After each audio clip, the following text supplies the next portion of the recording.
Hey guys, this is Joe Tech from JoeteckTips. We're on Facebook, Twitter, and Instagram, and today we're going to show you how to calibrate your Force One drone that you have. So it is very important to follow these steps. At first, you must turn on the controller, okay?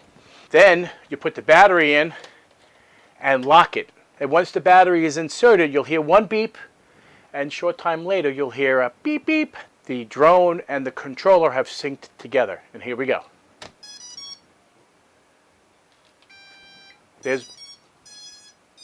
That's normal. You heard the one beep.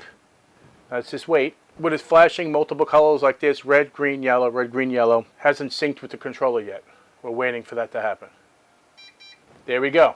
Because right now we're alternating yellow and yellow on both sides. So now what we do, we leave it flat and we spin it 2 times, 360 degrees. So the camera is facing you, so we're going to do it once and then twice. Once. Twice. Now it's flashing green. Now in this position, we spin it also 2 times. 1, 2. Now it's red and yellow. Now it's calibrated. Now we bring it outside and we wait for it to go green and red.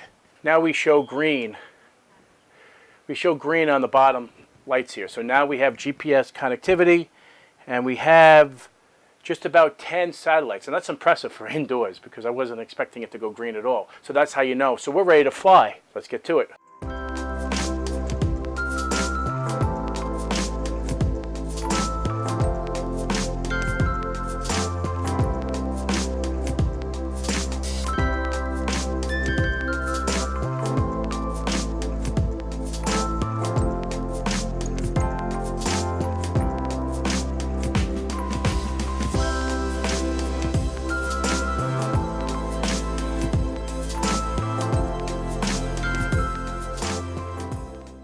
Wow, it is hot outside.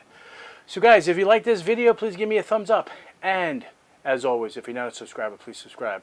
Please share. I also have merchandise. Please look and try to purchase that to help support JoeteckTips. Take care, and we'll see you next time.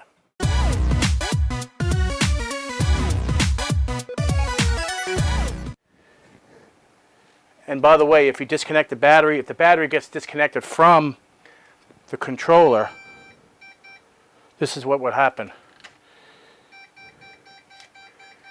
And that's bad news. Really bad news. If it gets connectivity again, it'll stop. And then you have connectivity back again, which is great. You can fly it home. And when you have low battery, you'll hear this beeping. Gives you maybe about 5 minutes to come back, and the bottom of the lights will be blinking like this, okay, which is important. Now if you plug in the battery first before you turn on the controller, this is what it will display. All right, this is important. So if you understand this, because it won't sync up properly, the controller must go on first before the drone, okay? So we'll shut that off.